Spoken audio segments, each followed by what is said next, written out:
ሰላም ተማሪዎች፣ ይህ የዩቲዩብ ቻናል ለተማሪዎች መረጃዎችን የምናደርስበት የዩቲዩብ ቻናል ነው። ሰብስክራይብ በማድረግ አዳዲስ መረጃዎችን ማግኘት ትችላላችሁ። ቪዲዮውን ደግሞ ላይክ በማድረግ ለ12ኛ ክፍል ለሪሚዲያል ተማሪዎች እንዲደርስም ሼር አድርጉ። በዛሬው መረጃችን ለ12ኛ ክፍል ተማሪዎች የውጤት የሚለቀቅበትን ቀን፣ ለሪሚዲያል ተማሪዎች ውጤት የሚለቀቅበትን ቀን፣ በተጨማሪም ደግሞ ለ12ኛ ክፍል ስለ ማለፊያ ውጤት የምነግራችሁ ይሆናል። አብራችሁን ቆዩ።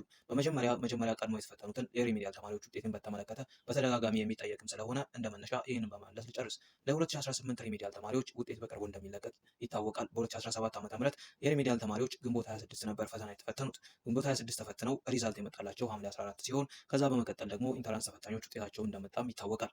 በዘንድሮ ዓመት የኢንተራንስ ተፈታኞች ዘግይተው ፈተና ስለጀመሩ መንግስት ወይም ደግሞ የትምህርት ሚኒስቴር እዛ ላይ ትኩረት ስላደረገ ቶሎ የሪሚዲያል ተማሪዎች ላይ ፎከስ አላደረገም ማለት ነው። ውጤትም አላሳወቀም። ስለዚህ ከዚህ ጋር ተያይዞ የሪሚዲያል ተማሪዎች ውጤት ሊዘገይ ይችላል ማለት ነው። ስለዚህ የሪሚዲያል ተማሪዎች ከፊታችን ባሉት ቀናት 2 ሳምንታት ውስጥ ውጤት ይፋ ይደረጋል ተብሎ ይጠበቃል ማለት ነው። በዛ ቢባል እስከ ነሐሴ መጀመሪያ ድረስ ውጤታችሁ ይፋ ይደረጋል ተብሎ ይጠበቃል። ባለፈው ዓመት ሐምሌ 14 ይፋ የሆነበት ምክንያት የኢንተራንስ ተፈታኞች ቶሎ ፈተናቸውን ስለጨረሱ ትምህርት ሚኒስቴር ትኩረትን ወደ ሪሚዲያል ተማሪዎች ማድረጉ ይታወሳል ማለት ነው። በዚህ ዓመት ደግሞ የ12ኛ ክፍል ተማሪዎች ፈተና በኦንላይን ስለተፈተኑ የፈተና ጊዜያቸው ተራዝሟል ማለት ነው። ስለዚህ የሪሚዲያል ውጤት በዚህ ምክንያት ሊዘገይ ይችላል ማለት ነው።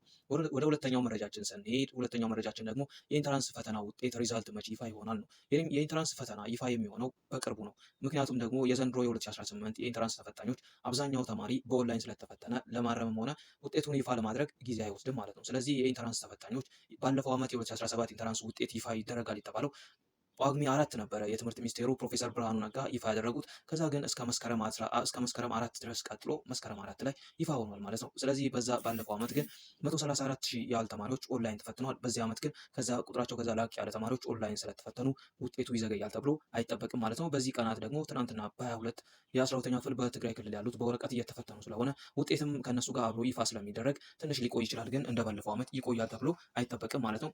ትምህርት ሚኒስቴር ባለፈው ዓመት ተማሪዎች ወደ ዩኒቨርሲቲ መስከረም 8 ይገባሉ ቢልም ተማሪዎች ግን ወደ ጥቅምት ነበረ ወደ ዩኒቨርሲቲ የገቡት። ለዛ ምክንያት የሆነ ደግሞ የ12ኛ ክፍል ውጤት ቶሎ ይፋ ባለመደረጉ ምክንያት ነው። በዚህ ዓመትም ትምህርት ሚኒስቴር መስከረም 5 ተማሪዎች እስከ መስከረም 10 ድረስ ወደ ግቢ ይገባሉ ቢልም ውጤት ይዘግይ አይዘግይ የሚለው ግን ለዛ መንስኤ ይሆናል ማለት ነው። ስለዚህ የ12ኛ ክፍል ውጤት በዛ ከተባለ እስከ መስከረም 5፣ አነሰ ከተባለ ደግሞ በጳጉሜ ወር ይለቀቃል ማለት ነው። ሌላው ማወቅ ያለባችሁ በ2017 ዓ.ም የ12ኛ ክፍል ማለፊያ ውጤት 50% ነው። ከ2015 ጀምሮ የ12ኛ ክፍል ውጤት ማለፊያ 50% ነው ማለት ነው። ከ700 ከተፈተናችሁ 350፣ ከ600 ከተፈተናችሁ ደግሞ 300 ይሆናል ማለት ነው። ስለዚህ በዚህ ዓመት ደግሞ የተፈተናችሁት 6 ትምህርት ነው። ስለዚህ የሚያዘው ከ600 ነው። 300 ያመጣ በቀጥታ ያልፋል ማለት ነው። በፐርሰንት ስናየው 50% ያመጣ ያልፋል ማለት ነው። ስለዚህ ባለፈው ዓመት ካስታወሳችሁ 12ኛ ክፍል ያለፉ ተማሪዎች ውጤታቸው ተስተካክሎ ከ297 በላይ ያመጣ ተማሪ እንዲያልፍ ተደርጓል ማለት ነው። ያም የሆነበት ምክንያት ደግሞ 49.4 በላይ ያመጡት በፐርሰንት ሲሰላ ወደ 49.4 ያመጣ ተማሪ ማለፍ ስለሚችል ማለፊያ ውጤቱ 297